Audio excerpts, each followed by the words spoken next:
Breathing in the Baduan Qin. There are different kinds of Baduan Qin set. This type of Baduan Qin is one that is done with so-called normal abdominal breathing. I'm going to run you through all the basic things that you need to know about normal abdominal breathing, show you how to train it separately for you to be able to integrate it in the form later. Wherever there are specific aspects that you need to be aware of for integrating normal abdominal breathing in the form, I'll talk about that later when we are performing the actual exercises of the Qigong set. Now, what is there to say about normal abdominal breathing? Normal abdominal breathing is something that is done mainly by expanding and contracting your belly and your chest area. So whatever we do in this breathing technique has something to do with your belly muscles, with your diaphragm, and with the chest, obviously with the lungs. Now the lungs, anatomically, they sit inside of your chest, inside of the rib cage. The lungs themselves, they don't have any muscles. So the lungs rely on muscles that attach to them on the outside, not actually to the lung, but to a small or to a thin layer of skin that runs around the lungs. It's like a sack, a bag, where the lungs are actually in, the left one and the right one. And this sac expands and contracts by muscles that pull and push on this bag, on this structure. Now basically, there are a couple of different things that come together whenever we want to breathe. The breathing muscles are not only muscles that are in your chest area. The breathing muscles, no matter which type of breathing you do, the main breathing muscles are always the belly and the diaphragm. Why the belly? Because the belly and the diaphragm, they are agonist, antagonist to each other. So whenever the belly goes in, the diaphragm gets pushed higher. Whenever the belly goes out, like so, the diaphragm pushes down and pushes the belly out. So belly in, diaphragm up, belly out, diaphragm down. That's one of the basic principles, how this works. You can imagine your belly being like a balloon filled with liquid. And when you hold the balloon and you press into the balloon on one side, it'll expand on some other side. Now the balloon can't expand to the rear because there we have the spine. The balloon can't really expand to the side a lot, so the only way for the balloon to go is either down or up. As further down, it's not that good of an option because down there we have all the organs in our pelvic region, and we have the pelvic floor and actually one more layer of muscle before we actually come into the pelvic region. So down there, the pressure also gets diverted, the pressure gets held up, meaning you won't expand the whole volume that you can press in. You won't expand the same amount down there into your pelvic region, because that would put much too much strain on the organs, on the genitals, on your urogenic region down there in the pelvis. So that's not where this goes. Pulling the belly in lifts the diaphragm up, thus pushing air out of the lungs. Whenever the lungs get contracted, obviously oxygen or air will flow out. I say oxygen because even the air we breathe out still has oxygen in it. That's why mouth to mouth in first aid is actually working. So we don't use up all the oxygen when we breathe in and breathe out again. So basically, it's about how to use all the structures that are connected with the belly, with the diaphragm, and with the chest and ribcage area, how to use all those areas in order to create a nice flowing breath. And that's what we're going to talk about. One more thing before that. Be aware that breathing is very, very important. Not only to give us energy, to bring fresh, oxygenated air into the body and to oxygenate the blood, but also to rid the body of CO2. CO2 in the body has an acidic effect. So whenever there is too much CO2 in the body, a CO2 buildup means a lot of stress on a cellular level in the body, means a lot of stress on the immune system, because the immune system gets weakened once the pH level in the human body becomes too acidic. And that's actually one of the very, very, very important things about breathing. Breathing regulates our acidic level in the body. That's one main aspect of it. There are other acidic regulators in the body. Depending on what we eat, we'll get more or less acidic, obviously. But the breathing is one of the main aspects to regulate our acidic levels in the body as well. Now this is important. Why? Because whenever we have stress, normally the breath becomes more shallow. And a shallow breath means that there is not enough exchange between oxygen-rich air and CO2-rich air. So meaning, whenever we get shortened breath, this very small breathing aspect, small in terms of we don't use the whole volume of the lungs to inhale and to exhale, but it's just breathing very high up in the chest area, very high up in the chest area. There isn't a lot of volume in the lungs. The biggest volume of the lungs is on the base, down here, on the left and on the right. The lungs, you can imagine the lungs as being like mountain peaks. They're thick at the bottom, and at the top, the lung tips, they're very small. So obviously the largest volume you can get out of the lungs is when you breathe deep down here. So that's why you need your belly, why you need your diaphragm to travel.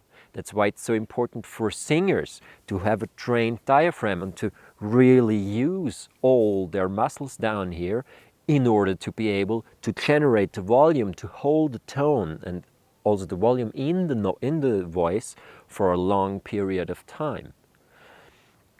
Now when we take a look at all this breathing apparatus of ours, whenever we favorize breathing out, that means that we get out more CO2-rich air, that we get out more CO2 out of the blood back into the air we breathe out.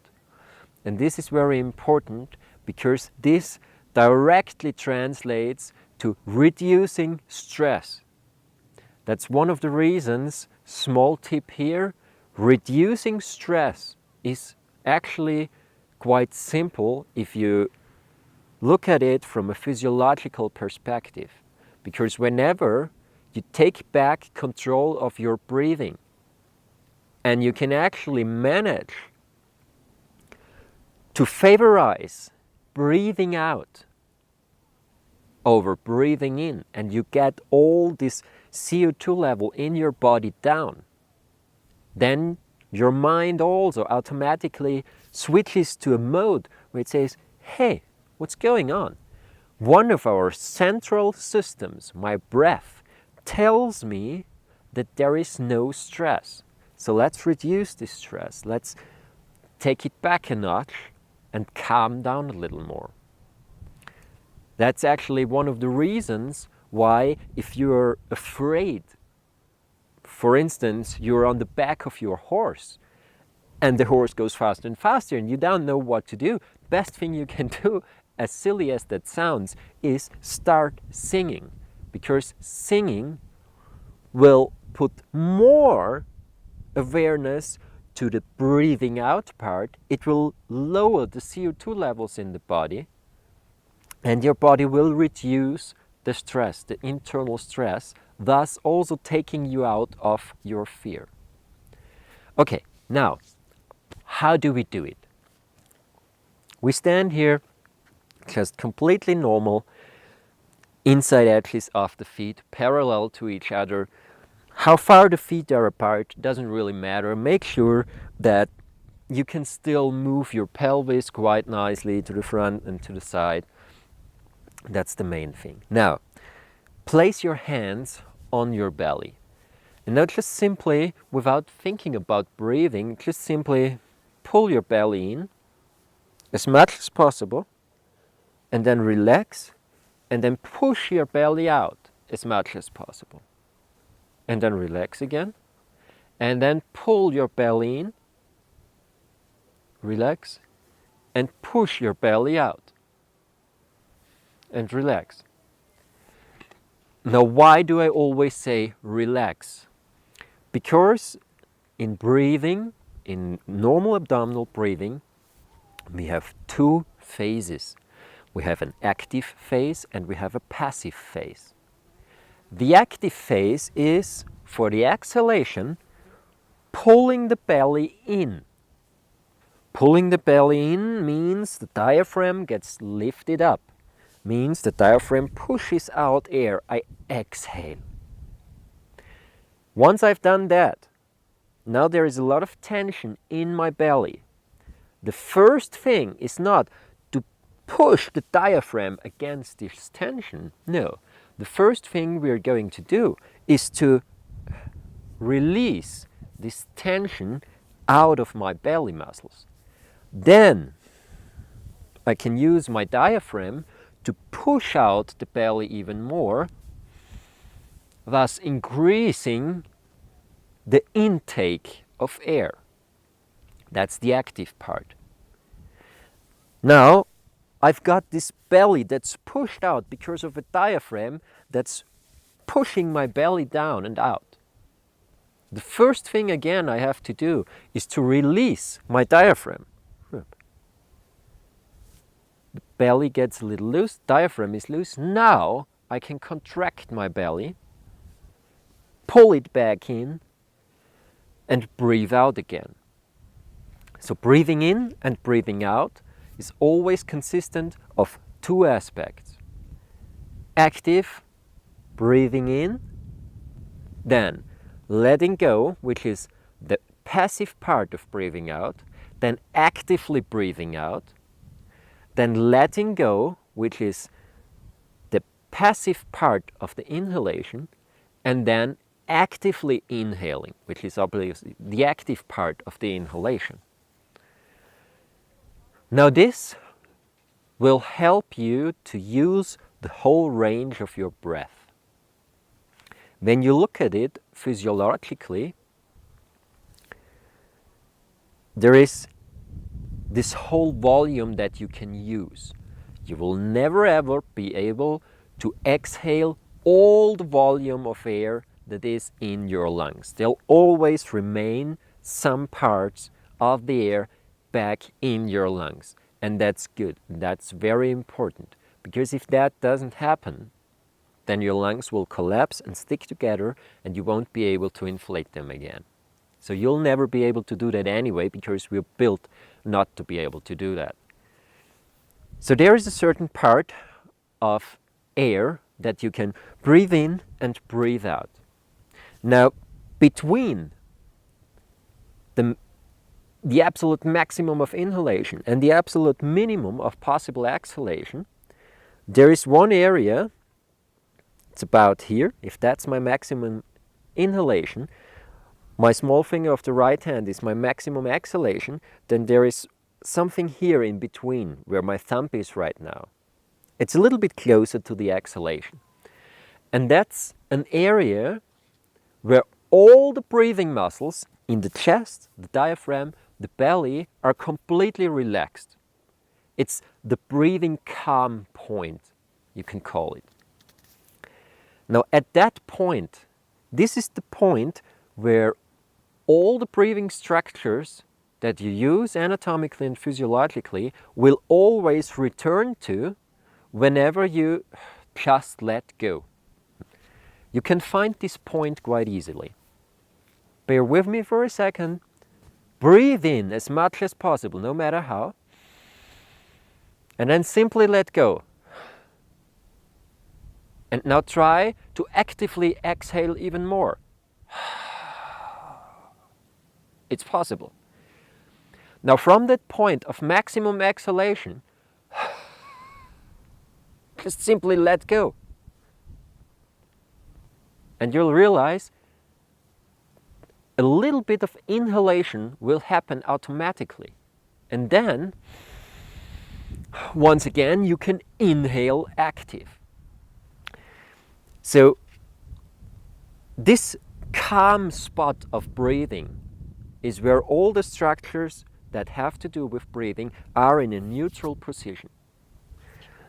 Coming back to this model, whenever our breath only happens in the very high region of my volume ability, so up here, say between 60% and 90% or even 100% inflated, or 70 and 100% inflated, that's a problem, because that's very stressful breathing. If you do that, it means that the body is not able to get rid of enough CO2. So the acidic level in the body will rise because there is not enough volume exchange in the lungs. So for a healthy, deep breath, you want a clear exhalation as well. And a good, really deep, conscious, healthy breath means that you go underneath this calm spot in your breathing. So it means that maximum inhalation, you don't go exhale, inhale, exhale, inhale. No, you go relax and exhale even further. And now you can let go. Part of the inhalation already happens. And then you have the active part of the inhalation. So that is why there are 4 phases in normal abdominal breathing. When you just train that, just sometimes during the day, this alone will already support your immune system, will already boost your overall health. Now back to the exercise. If we stand here like this, once again, place your hands on the belly. Make sure to pull your belly in, exhale. Start to actively contract your chest, exhale as much as possible. Now release. And if nothing more happens, if no muscles move anymore after the release, then start to actively inhale. Push the belly out, open the chest, release. And now actively contract the belly, and then contract the chest, exhalation. Let go. Passive part of the inhalation. Active part of the inhalation. Push the belly out. Widen the chest. Release. And now you come back. Now you have these 4 phases. The more you get them to flow into each other without missing one, the better it is. There is one more aspect in breathing that you can be aware of, and that's quite important because that's where the breath actually starts to move the whole body. And this aspect is that with the inhalation and the exhalation, a movement in the whole body starts to happen. So your pelvis comes to the front in the inhalation, and your pelvis moves to the back in the exhalation. And not only that, you also have a slight tilt of your pelvis to the front, as if it was a bowl and you were pouring out water to the front. And you have a slight tilt of the pelvis to the back, where your sacrum, that's the bone at the end of your spine, down here inside of your pelvis, it's 5 fused vertebrae. You sink down your sacrum. That's the part of the exhalation, the active exhalation, when your belly is pulled in. Now just to do that, stand there, don't think about anything specific about your belly, just move your hip to the front and move your hip to the back. Not too much, don't make a movement that's too big. Make sure that your spine is still in a more or less neutral position. You just move a little to the front, you move a little to the back, you move a little to the front, and you move a little to the back. And just for the brain to understand what you want from it, start to exhale once your hip moves to the back. Start to inhale once your hip moves to the front. Exhale, hip moves to the rear. Inhale, hip moves to the front. And then relax a little bit. Now when you do that, or when you train something that is quite complex or seemingly quite complex, always train small parts of it and don't try to put everything together from the beginning. Meaning, if you focus on moving your pelvis to the front and to the rear, your hips to the front and to the rear, don't focus too much on what your diaphragm or your chest muscles are doing. Do those things separately. One exercise is placing your hands on the belly, feeling it expand, feeling it contract. Inhalation, then opening the chest. Exhalation, belly goes in. You press the air out. The other exercise is moving your hip to the front and to the rear. Just that small movement. Completely relaxed in the shoulders. And then you start combining the idea of inhalation when you move to the front and exhalation when you move to the rear. But you don't actively focus on pushing your belly out, pushing your belly in, pushing your belly out, pushing your belly in. You just do front inhale and back exhale. Now there is a third part of this exercise, and this third part is tilting your pelvis. Once again, do it as simple as possible.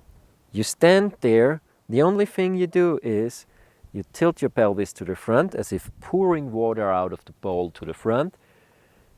You let it drop back to a neutral position and you pull the pubic bone up and sink the sacrum down and relax. You pour water out to the front, relax. You pour water out at the back, relax. Now again, once you have this movement, now again, combine it with the idea of breathing. So you say inhalation when the belly tilts to the front, and exhalation when the belly tilts to the rear. You pour water out the rear. Inhalation to the front, exhalation to the rear. Inhalation to the front and exhalation to the rear. And now if you let go of tension in your legs, you will naturally start to rock front and forward and back with your pelvis. Meaning, inhalation, your pelvis will tilt a little bit and your hips will open to the front. And exhalation, your pelvis will rock back, your belly will pull in. Inhalation. And exhalation. Inhalation. And exhalation. Belly moves to the front and opens, chest opens. Pelvis moves to the back, chest releases, belly gets pulled in. To the front, open up the chest. Hip moves to the back, release the chest, belly pulls in. So that's the wave. The wave goes up and down, and up and down, and up and down. That's the wave of breathing in a standing position. Inhalation and exhalation. Inhalation and exhalation. Inhalation and exhalation.